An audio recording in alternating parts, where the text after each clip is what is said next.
So about today, they call themselves Rcpep, Richland County, and I will put the rest of the name. But basically, they're trying to create resources and opportunities for kids to grow educationally. But I know Partners is in the name somewhere. I'll put it up so you can see it in their website information. It is headed by Alana Grant, who she posted on Facebook, and people tagged me on it. Multiple people tagged me on it, which is a blessing. And the vending fee was $50. Now I really hope with them going forward, they keep it at $50. Number one, I think people underestimate the amount of money some of us who are just starting out as indie authors or independent authors make when it comes to us vending. We don't have the luxury of making our books $5. Let's be honest, when you go on Amazon, I'm noticing too, Tamron Hall, some other people, when their books come out, they're $25. Michelle Obama's book, when it first came out, is $30. So she did ask us to lower our price point. Like normally my hardcovers are $20. I made them $15. She said, don't make your books any more than $15. So my hardcovers were $15, and then my paperbacks, so my children's books and my novel was $10 plus tax. So why I'm hoping that she keeps the vending fee at $50 is because we were in competition with each other. There were a lot of vendors out there. Number two, we were in competition with the free resources. We don't mean to be in competition. The reality is the kids and the parents are going to get as many free resources as they can get, and that's exactly what they did. And some didn't even get anything from my table because they had to pay for it, versus the other tables, it was free. Okay, so the featured author this year was Freddie Clairvaux, who is Watch Fox. For those who don't know, Watch Fox is their main guy. He released a book called Stuttering Stephen. I strongly recommend that you get a copy. I'm going to get a copy eventually, where you talk about Stuttering Stephen, which is a true story about him, which you would never know that by talking to Freddie Clairvaux, that he was a severe stutterer. And of course, his parents helped him have a speech therapist. And what I love about it wasn't just him reading the book, he also talked about the different services that could be offered through your public school system if your child is struggling with some type of speech impediment. So I don't even know how many authors were in there. I was next to a young lady. I want to say her brand is called Tickle Me Purple, and she does greeting cards. I'll put the picture up in the tag.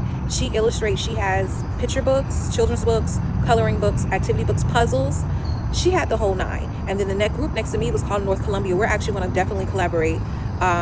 They bought some books of mine and they wanted me to come in for their summer camp, and I told them I don't mind coming in a day and doing like a writer's workshop or a spoken word workshop with them. There were some other vendors. I didn't go around and walk because I was afraid if I went around and walked, I would miss a customer. Even though it was a small space where I could see the customer come run towards the table. I didn't want to take that luxury because I didn't take the time this time to ask someone to come and vend with me. Like I usually have like a former student or a Rose come sit at the table. Some of the highlights of the day, and it was a lot. Number one, being there was a highlight. Number two, I had a young man. He might have been like 10 or 12. I would even give him 8. But you can tell he was with grandma. Grandma was taking them all to different tables, had them introduce themselves, and I introduced myself. And they didn't buy a book, but they took a flyer. I get that. Because a lot of people came straight from the public library and came upstairs to Richland 2, the R2I2 Conference Center. And he came to me and said, "May I get your autograph?"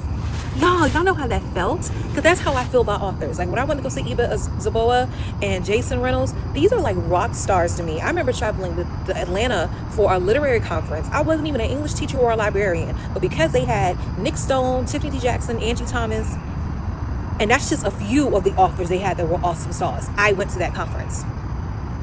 I knew I wasn't going to find new things in the classroom.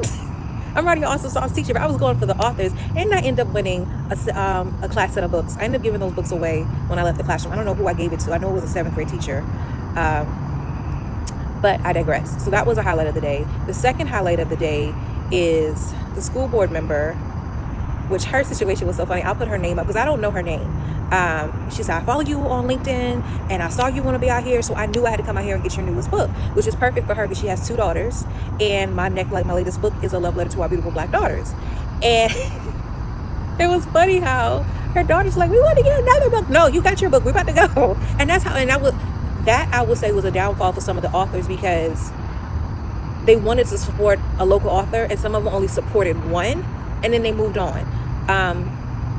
And then she was like, I saw you moved on, but I've heard great things about you. And the praises she's saying to me, and mind you, I never met this woman in my life. And the reality is, if you do right, news will travel, people will speak well of you. Even when people try to speak evil of you, if you do the right thing, people have nothing but good things to say. And then on my way out, a young lady who works for the district, Richland too, she said, oh my gosh, someone was speaking so highly of you and how they miss you in the classroom, but they see what you're doing and they're proud of you. Like that warmed my heart. And even the school board member, she said, you miss it? I said, yeah, I miss it, but I heard God. She said, I get it, you want to be obedient, I get it. And I was like, yeah. And not everybody gets that. So I'm trying to think what else happened, but I just wanted to share those experiences. And it just really was a blessing to be in the room.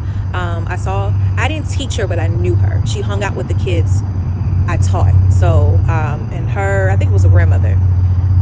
So it tripped me out, who wanted to buy, who didn't want to buy, who would buy later, who said, I'll get you on your website later. And I even told one lady, since you were here today, you'll get the special rate price. Just email me and tell me you were here, and I'll go from there. And then it was just a blessing to be in the room. So, I